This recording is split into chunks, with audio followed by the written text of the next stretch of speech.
Welcome back to TMZ Live. We talk about this all the time, that the most important thing in comedy is... timing. Yes. Timing is also important in the news. I say that because there is a new documentary that is airing on HBO Max, and it is very interesting timing because it addresses something that a lot of people were talking about With Gabby Petito.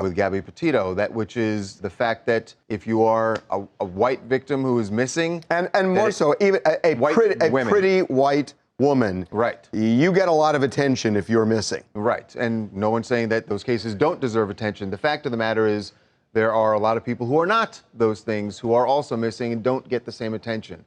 The timing is interesting, but from what I'm told, it is a coincidence. But Soleda O'Brien has produced this documentary. It's called Black and Missing, airing on HBO, and she is joining us right now to talk about this. Soleda, welcome back to TMZ Live. Thank you so much. And yeah, the interesting thing about timing, though, is that I covered Natalie Holloway. I covered John Benet Ramsey, right? So the timing is unfortunately consistent. There are always stories horribly about young people, young women who are missing. It's just that people who are people of color don't get much coverage. So Soleda, I have been fascinated because I myself was, a reporter for the CBS in Los Angeles for many years and covered so many of these cases too.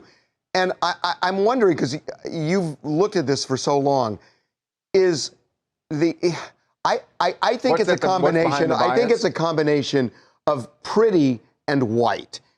Is there one that is more preeminent than the other in terms of what seems to get the attention? Yeah, I think the combination is really what will connect with our audience? And often pretty and white is what connects with the audience. And listen, there are certainly a lot of pretty Black girls who've gone missing that nobody seems to care about their stories. I mean, in the middle of our documentary, there's a woman who talks about trying to advocate for her niece who's gorgeous, a gorgeous young Black woman. And literally all the news organizations they don't even bother to return her calls, as if, they would just never do that. Immediately afterward, Natalie Holloway goes missing. Right. And he talks about what it feels like to watch all the systems get into place.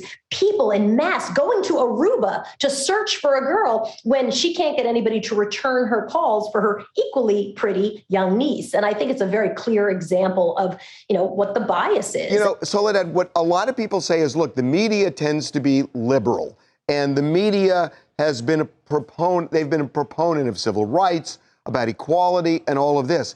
This seems to fly in the face of all of that. I think it's more that there's just tremendous bias, and people are biased to people who look like them, who they can identify with, and often they choose what they believe their audience will care about.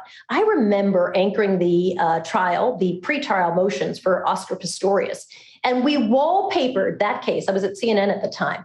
We wallpapered that case with I think it was his fiancée, his girlfriend. Right. Who was beautiful, a beautiful blonde woman. It was very clear that the whole entire point was to use the platform to roll pictures of a very gorgeous girl. What's interesting to me is that with the explosion of true crime as a genre on television, that people really do connect to just really interesting stories. And so I would think that especially now, regardless of race, this should be a time where if there's something compelling about the story, that it would get the attention. And but I've seen the numbers. You're right. There's a reason you're doing this documentary.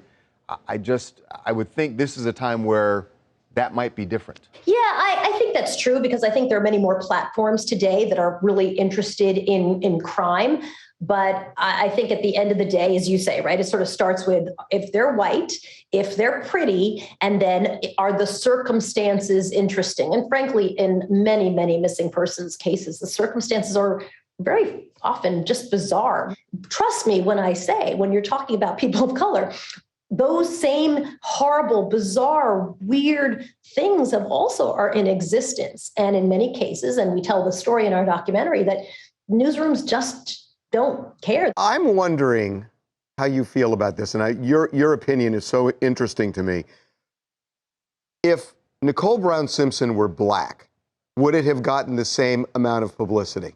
This is my guess. I was a very new reporter when that happened. Probably not.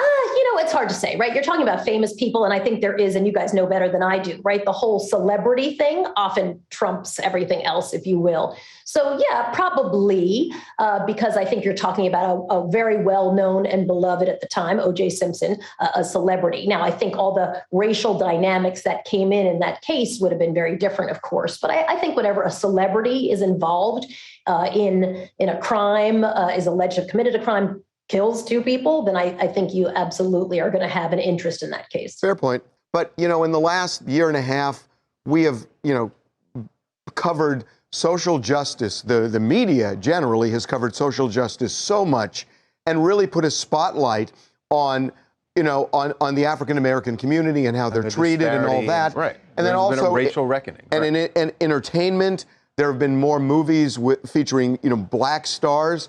So with all of that, why is the media reverting back to what its old ways in this area? I'm really puzzled by it. I don't know that they're reverting back. I think the change is slow. I think just now reporters are saying, let's examine why something's not interesting to us. Why is it some people are considered attractive to us and others are not? Why is it some stories matter? In a lot of cases, I think, and the women from the Black and Missing Foundation say this a lot, if you're presumed to be a runaway, then people are less likely to look for you. If the law enforcement isn't sort of prioritizing your case, then there's less of a drumbeat of, oh my gosh, there's an emergency happening. We need to pay attention.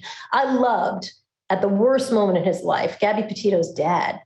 I'll paraphrase it because I can't remember exactly what he said, but he was sort of like, I hope you're looking for these other people who are missing too. Yeah. I mean, here's a guy at the lowest point who has the wherewithal to say, thank you for searching for my daughter. At that point, no one had found her body yet.